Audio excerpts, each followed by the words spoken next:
Hello and welcome back to Aerospace and Mechanical Lab 2. We are going to talk about Lab 9 today of the Aerospace and Mechanical Lab 2 course. Lab 9 is about fans, propellers, and the thrusters generate. We essentially have to calculate the thrust of a propeller, one of the propellers we have in here, using the equations that was provided to you in the lecture notes, and then measure the thrust using the thrust stand that we have right here. This is a very short lab.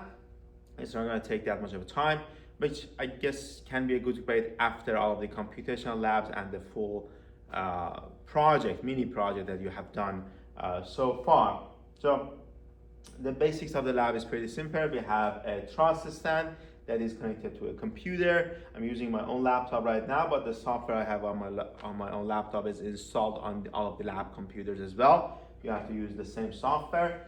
And we have a power supply that is providing power to our thrust stand.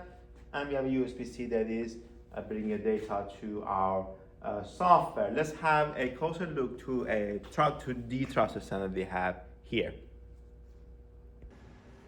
So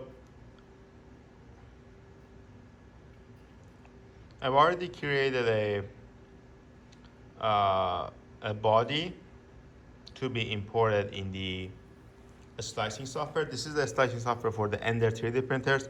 They are called Creality Print. The software is called Creality Print, and you can bring in any CAD file. I've already created a CAD file using my free CAD software that I've installed here.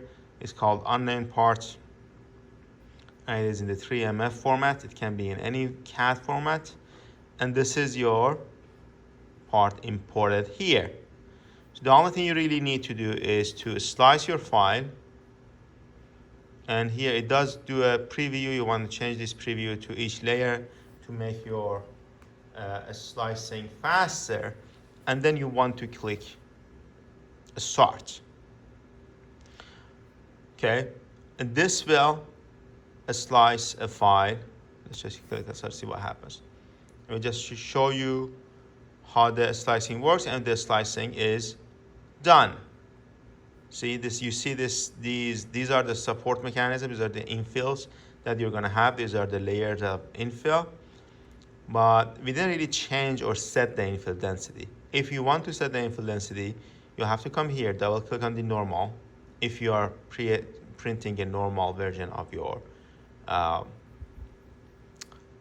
block, which is what we're doing, double click on it, you go to infill option here, and you change the infill density to whatever you want to change it. So right now it is set at 2.5. I want you to do 2.5, 5%, and 10%. So these three infill densities, essentially for each one, you have to save your infill density, you have to slice again, and when you're done with the slicing, see, this changed, the infill actually changed. You want to export locally, and then you want to put it on a flash drive and connect it to one of the 3D printers out there. You can just name this. You want to make sure that you have correct naming for this, and you see the format is G code. So we are ready to print. This is our 3D printers. You want to make sure that we have enough PLA installed, and if you run out of PLA, your TA can help you by installing new PLA. But it's pretty simple. You just have to go to the menus to prepare, and then there's an option. I'm not sure if you see these options. Let's actually zoom in. This is the LCD you're working with. I can go back. It is not a touch screen, so you have to use this knob to work with it. If you want to put new PLA in, you'll have to come here. You have to go to retract, so the PLA, the old PLA comes out, and then when you're ready for the new PLA, you have to go to extrude and follow the prompts. It's a pretty simple process, but your TAs can help you with this if you don't really know how to do this. Well, how does the printing work? The printing itself, you have to use the SD card that will be given to you. You want to make sure that the printer is turned on. The SD card is going to be plugged right here. This is the correct direction. You want to hear a click to make sure it is connected. And then in this menu, there's a print option. Just hit print. It gives you all of the G codes that are on the SD card. So I'm just going to start one of them. And then it will ask you to confirm whether you want to do calibration or not. It is better to do calibration before the printing, but if you don't do the calibration, the print will be faster. So I'm going to turn off the calibration for now and then hit confirm. You can see the process, the printing process right here.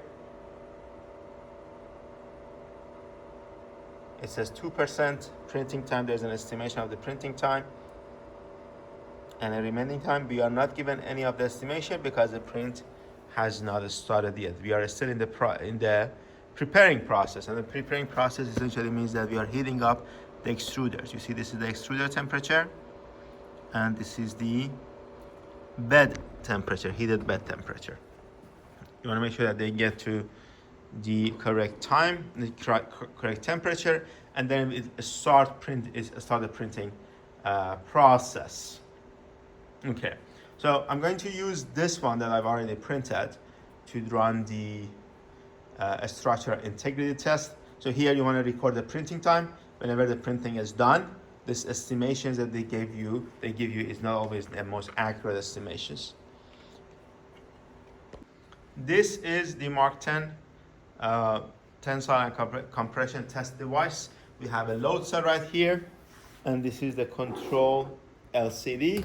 We are doing a 3-point bending, so we are essentially adding a load, exerting load to our specimen, whatever that is, right here, and these are going to act as 2 support mechanisms. The first thing you want to do is to make sure that the device is turned on.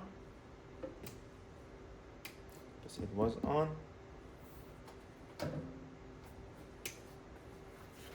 It will take a little bit of time for it to, turn on.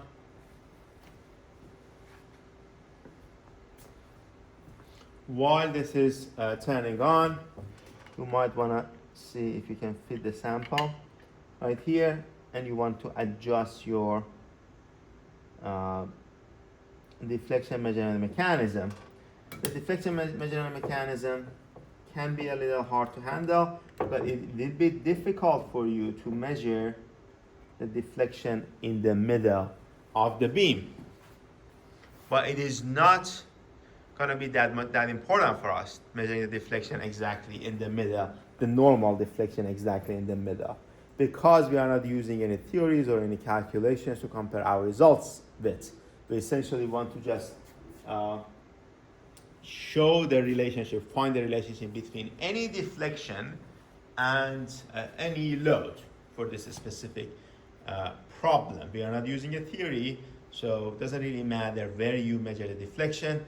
You just want to have a couple of measurements of deflection to compare with to compare with each other. This is our LCD. You want to go to manual control, and you can just move up and move down the force cell, the load cell. It gives you a speed, the movement speeds. And when you want to move it up, you want it to move faster, so you hit this button, and we'll start going up. We can stop it and then install our sample right here. We can make sure that the sample is in place by using these, and these are rubbers. You can actually make sure the sample is fixed in place, but you don't really need to do this. The sample will stay in place. And we have our deflection measurement mechanism. You want to make sure it is turned on, and when you're done with it, and you want to make sure this is zeroed. You have already used this, so I'm sure you remember from your bending and torsion lab how to use this deflection measurement mechanism. But when you're done with the measurement, make sure you turn off the machine so the battery doesn't die out. Okay. So what we want to do is we want to make sure we are touching the sample.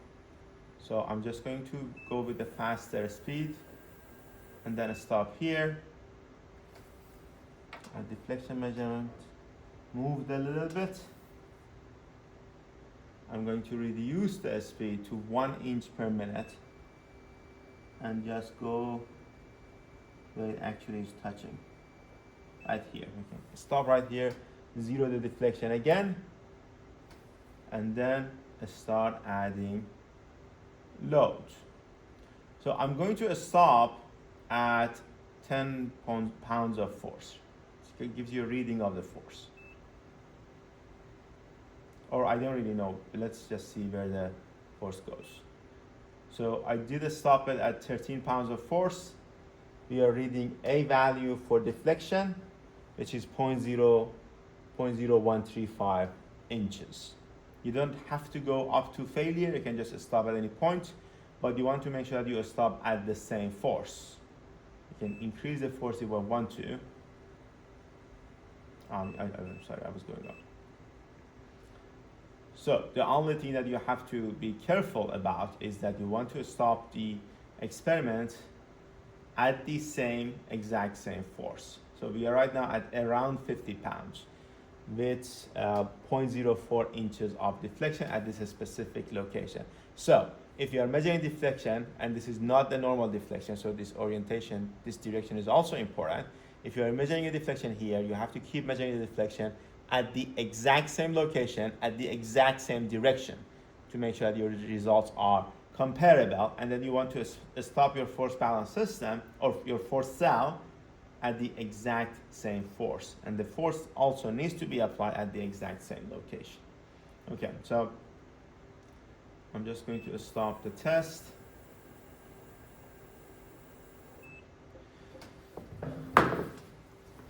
And this is it for the 3D printing